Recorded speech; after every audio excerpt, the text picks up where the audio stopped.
Shalom, bien-aimés frères et sœurs en Christ, chers auditeurs de la radio Éveil charismatique catholique, la voix de la Trinité.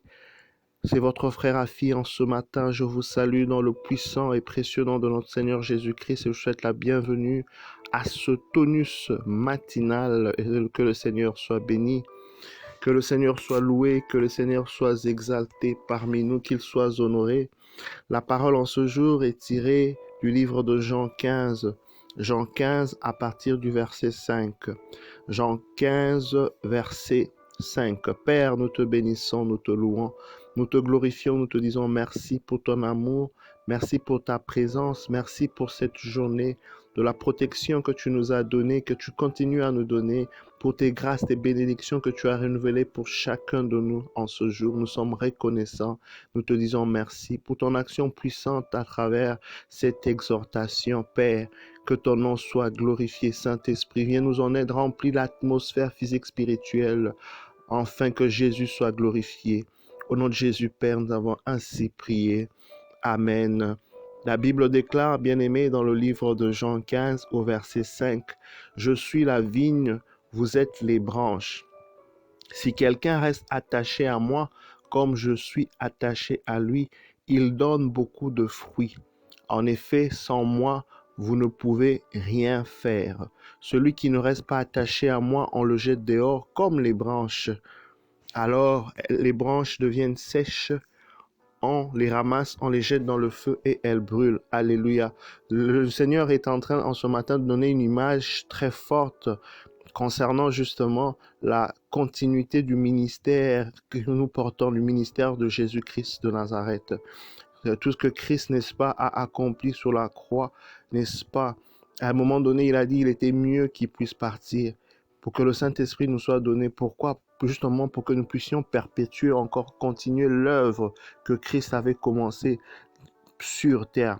Que nous soyons des témoins puissants, que nous soyons en mesure, n'est-ce pas, qu'à travers nous, qu'on puisse voir l'amour de Dieu, à travers nous, qu'on puisse voir, en fait, les œuvres de notre Seigneur. Mais pour que nous soyons en mesure d'être capables, n'est-ce pas, d'être efficaces dans le ministère que le Seigneur nous a confié, pour être efficace dans la mission que le Seigneur nous a confiée.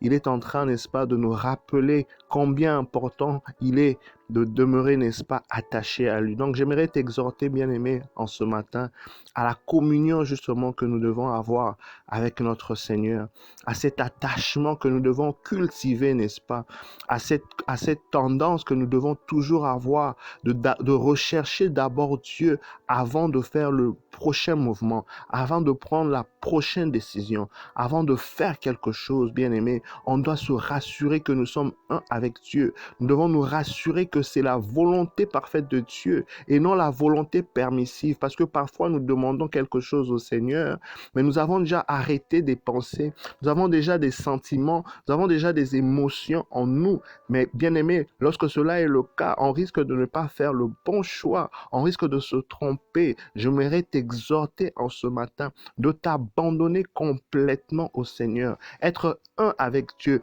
être attaché à Dieu. Ce n'est plus faire sa volonté, mais c'est faire la volonté du Seigneur. C'est en fait mourir en soi-même, mourir à ses projets, à ce qui est, n'est-ce pas, précieux pour nous-mêmes, pour être en mesure de privilégier les intérêts, n'est-ce pas, du royaume de Dieu, pour être en mesure de privilégier, n'est-ce pas, ce que Dieu veut. Alors, j'aimerais, bien aimer, à travers cette parole, où le Seigneur est en train de nous dire en ce matin, de rester attaché à lui. Nous devons justement, bien aimer, abandonner tout ce qui est nôtre, ne jamais rien faire, ne jamais s'engager dans quelque chose sans pour autant consulter Dieu, savoir quel est l'agenda divin par rapport à ce projet, par rapport à ce déplacement. Tu veux voyager, tu veux te déplacer, tu veux, n'est-ce pas, prendre tel autre projet.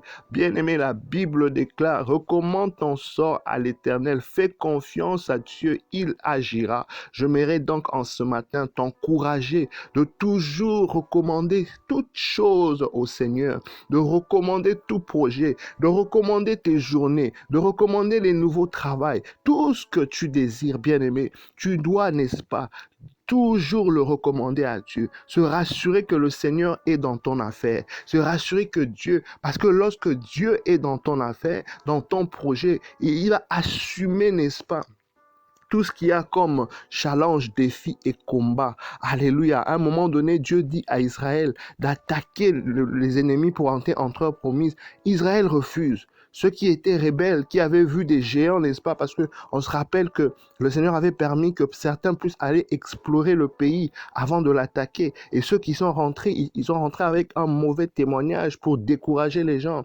Et lorsqu'il fallait aller à l'assaut, voilà qu'ils se sont mis à se rebeller contre le Seigneur. Et ça a attiré la colère de Dieu. Et lorsqu'ils ont réalisé cela, ils ont voulu ainsi partir d'eux-mêmes combattre, mais Dieu n'était pas avec eux. C'est ainsi qu'ils ont perdu.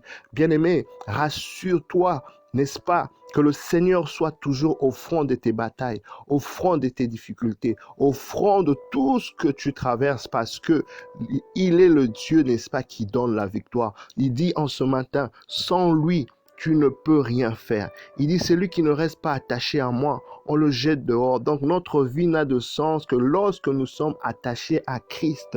La vraie vie, j'aimerais te dire, se retrouve lorsque, n'est-ce pas, nous sommes attachés. Parce que c'est Jésus qui nous communique la vie éternelle. Seul l'homme ne peut rien. C'est ainsi que tu dois vraiment rechercher Dieu, demeurer avec Dieu, le faire la place, le donner la place. Parfois, nous-mêmes, on veut faire certaines choses de nos propres forces. Parfois, nous-mêmes, n'est-ce pas, on croit que nous avons la capacité. Non, bien aimé, la Bible déclare que c'est Dieu qui met en nous et la volonté et la capacité. C'est pourquoi l'apôtre Paul dira, bien aimé, que c'est la grâce du Seigneur. Il est le dernier, n'est-ce pas, des apôtres, parce qu'il a persécuté l'Église. Mais la grâce de Dieu a travaillé en lui et il a travaillé plus que les autres. Il a collaboré avec la grâce. J'aimerais donc, bien aimé, te faire prendre conscience du fait que la grâce que Dieu a mis en nous, justement, nous donne une capacité surnaturelle d'accomplir des choses qu'on ne pourrait, par exemple, accomplir seul. Mais nous devons apprendre à collaborer avec cette grâce. Comment collaborer avec grâce? Justement, en étant unis avec le Seigneur, en restant attachés à Dieu, par notre vie de prière, par notre vie de consécration, en recherchant Dieu, n'est-ce pas, comme, n'est-ce pas, de manière motivée, de manière régulière, bien aimé. Notre vie, n'est-ce pas, des sacrements. Nous devons continuer avec notre vie de la méditation, n'est-ce pas, de la parole de Dieu. Rechercher Dieu en toutes choses d'abord, avant de faire le prochain mouvement, avant de sortir de sa maison. On va ne faire peu importe, Seigneur, le projet, je veux dire, bien-aimé, oui, recherchez d'abord le royaume de cieux et sa justice, et le reste te sera donné de surcroît à un nouveau travail. Peut-être tu n'as pas toutes les qualifications, n'est-ce pas, du monde. Peut-être tu n'as pas toutes les compétences, mais bien-aimé, prends conscience du fait que la grâce du Seigneur, si tu as été placé à un lieu, si tu as été placé, que c'est la volonté de Dieu, ce n'est plus toi qui agiras, alléluia, c'est le Seigneur qui agira pour toi, bien-aimé, car ce n'est plus toi qui vis, c'est Jésus-Christ de Nazareth qui vit en toi. Donc, il y a quelque chose de précieux en toi. Il y a une capacité, une grâce, une capacité surnaturelle que le Seigneur a mis en toi. Et il est en train de nous dire en ce matin, lorsque nous sommes attachés à lui, lorsque nous sommes en communion avec lui, lorsque nous sommes en harmonie dans notre relation avec lui, ainsi nous pouvons faire des exploits, faire des miracles. C'est ainsi que c'est très important de nous rassurer dans notre marche avec le Seigneur, que nous sommes en paix avec lui, que nous sommes en harmonie, que nous sommes, n'est-ce pas, en train de faire sa volonté, de rechercher d'abord les intérêts du royaume, d'obéir, n'est-ce pas, à ce que Dieu veut. Ainsi, il va demeurer en nous. Ainsi, n'est-ce pas, nous allons prospérer à tous égards, comme prospère l'état de notre âme. Alléluia. Le Seigneur est en train de nous appeler à cette communion, d'être attachés. Et l'apôtre Paul dira que la grâce de notre Seigneur Jésus-Christ, l'amour du Père et la communion du Saint-Esprit soient avec vous. Alléluia. La communion du Saint-Esprit. Le Seigneur est en train de nous faire comprendre qu'il n'y a de vie que lorsque nous sommes attaché à lui. Il n'y a de vie à tout projet, à toute chose, projet de mariage, projet d'embauche, quel que soit, dans le ministère, dans toute chose. On ne peut avoir, n'est-ce pas, de la vie que lorsque le Seigneur est mis au centre. J'aimerais donc t'inviter à faire la place à Dieu. J'aimerais t'inviter à diminuer, en fait, que le Seigneur puisse croître dans ta vie. Alléluia. Que la chair puisse diminuer et que le divin puisse croître en toi. Telle est ma prière pour toi en ce matin, dans le nom puissant de notre Seigneur Jésus-Christ de Nazareth. Sois béni, que ta journée, que tout ce que tu feras puisse prospérer en ce jour. Telle est ma prière, au nom puissant de notre Seigneur Jésus-Christ de Nazareth. Bonne journée dans le Seigneur Jésus-Christ, oui, qui nous fait grâce, qui nous bénit, qui nous aime et qui nous protège. Je me recommande à vos prières, bien-aimés, et à très bientôt. Bye bye.